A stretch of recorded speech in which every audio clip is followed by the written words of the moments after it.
박장대소 희노애락이 묻어나는 여러분의 사연을 들려드리고 공감해보는 DJ 박여사입니다. 인연이 있다고 생각하시나요? 구독자분들은 생각도 못했던 사람과 인연이 되어본 적 있나요? 이번 사연은 평범한 인연인 줄 알았던 사람과 특별한 인연이 된 한 여성의 사연입니다.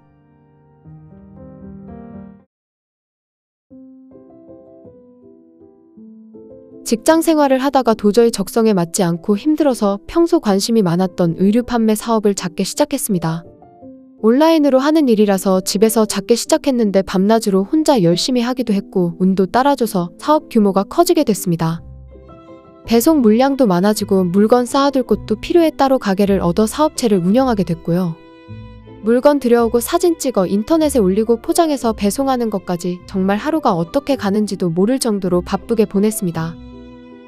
직원을 고용해서 일하고 있지만 그래도 아직은 제 손이 필요한 부분이 많다고 느껴지네요.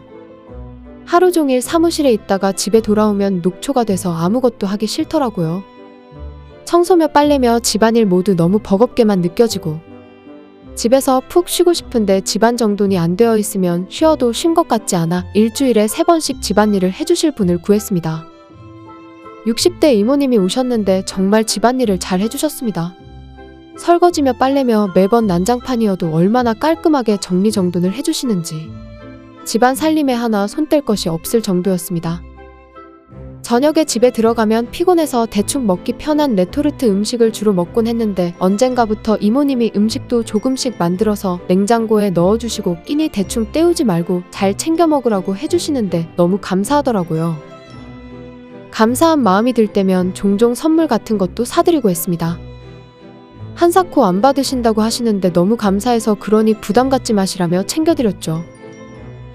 하루는 제가 밖에서 스트레스 받고 집에 들어갔는데 이모님이 이런저런 챙겨둔 거 말씀하시길래 좀 짜증을 냈습니다. 저도 모르게 이모님께 이모님 제가 해달라고 부탁한 거 그냥 이모님이 하실 일만 하시면 돼요.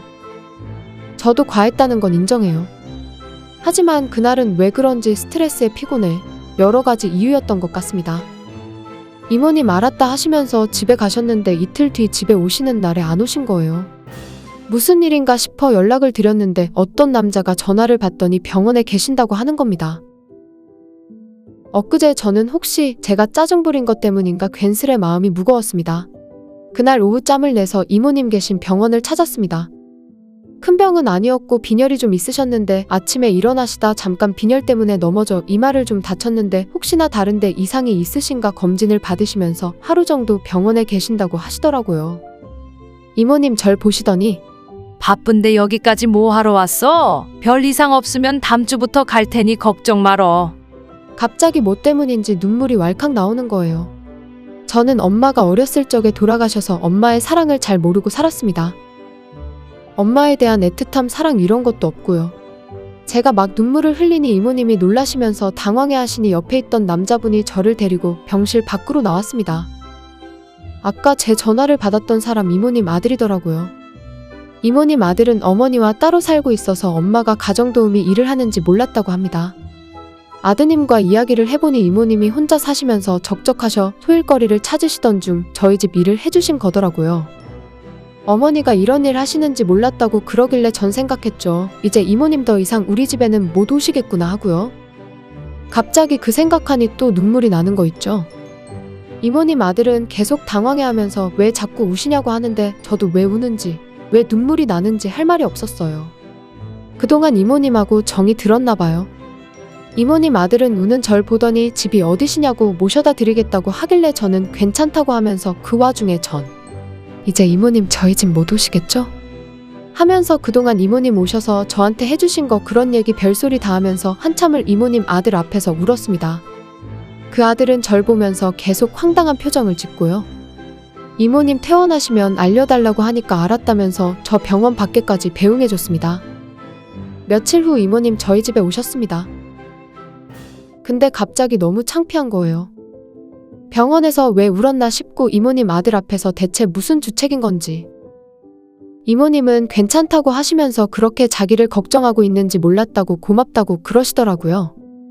이모님 아들이 이제 일하는 거 반대해서 이번 달로 그만둬야 할 것 같다고 말씀하시는데 너무 섭섭했지만 아들 마음도 이해되니까 알겠다고 했습니다. 근데 웃긴 게 그날 이후로 이모님 아들이 계속 생각나는 거예요. 울고 있는 저를 가만히 보고 있던 모습, 주책 맞은 소리 하고 있는데도 휴지 주면서 그만 울라면서 달래주던 모습 그런 거요. 저 용기 내서 이모님께 슬쩍 아들 이야기 꺼냈는데 미혼이고 여자친구는 없는 것 같다고 하시길래 속으로 그 아들 만나보고 싶다는 생각이 들기도 했습니다. 이후 이모님은 저희 집 일 그만두셨고 그 후로도 몇 번 일하실 분 찾았는데 저와 잘 맞지 않아 마땅한 분을 못 구했습니다. 2달쯤 흘렀을 때 친구 결혼식장에 갔는데 식당에서 누가 절 보고 아는 척을 하는 거예요. 봤더니 이모님 아들이 인사를 하네요. 반갑기도 했지만 뭔가 되게 쑥스럽기도 하고 그분은 신랑 쪽 친구인 것 같았는데 차나 한잔 하자길래 같이 차 마시면서 이모님 안부도 여쭙고 이런저런 얘기하다가 연락처도 주고받았습니다. 가끔 이모님 안부 묻고 싶다고 했더니 시간 되면 보자고 하더라고요. 제가 먼저 그 사람에게 연락했고 가까운 사이가 됐습니다. 사귀자고 하고 싶은데 계속 이모님이 마음에 걸렸어요. 이모님이 저 사는 거 다 보셨잖아요. 집구석 난장판, 살림도 개판이고 피곤할 때 짜증 부리고 그랬던 일이 다 떠오르면서 다 틀렸다고 생각했네요. 하루는 제가 술 한 잔 마신 김에 그 사람에게 전화 걸어 하소연하면서 잘 기억은 안 나는데 또 울고불고 막 그런 것 같아요. 이제 진짜 그 사람이랑 안 되겠구나 했는데 그 사람이 저녁 먹자고 연락이 왔습니다. 반가운 마음에 만나러 갔는데 세상에 이모님도 계신 거예요. 저는 너무 반가워 그 사람 앞에 있는데도 이모님하고 제잘거리면서 한참 이야기를 했습니다. 식사가 나오기도 전인데 그 사람 회사에서 온 전화 받더니 급히 가봐야 한다고 이모님이랑 둘만 남게 됐어요. 이모님 식사하시면서 이렇게 말씀하시더라고요. 혹시 두 사람 만나는데 나 때문에 망설이고 있는 거 아니야? 그런 거라면 나 신경 쓰지 않아도 돼. 제가 그날 그 남자에게 전화에 술주정하면서 별소리를 다 한 걸 알고 계신 것 같았습니다. 이모님 말씀에 용기가 되어 그 사람에게 먼저 고백했습니다. 만나면서도 정말 위안이 되고 함께하는 것만으로도 힘이 되는 사람이더라고요. 만약 결혼하게 된다면 이 사람이랑 하고 싶을 정도로 말이죠. 이 남자도 저를 처음 병원에서 만난 날 잘 알지도 못하는 남자 붙들고 엉엉 우는 모습이 너무 아이 같아 한동안 제 생각이 났었다고 합니다. 그리고 어떻게 지내는지 궁금해서 어머니께 연락처를 물어볼까 생각도 했지만 제가 부담스러워할 것 같아서 말았다고 하더라고요. 그렇게 지내다가 뜻밖의 그날 저를 예식장에서 만났는데 진짜 심장이 쿵쿵 소리 날 정도로 놀라고 반가웠었다고 하네요. 저 혼자 그 남자를 좋아하는 줄 알았는데 그게 아니었더라고요. 이런 게 인연인 거겠죠? 박 여사 이번 사연은 여기까지입니다. 함께 해주셔서 감사드리며 또 다른 사연으로 찾아오겠습니다.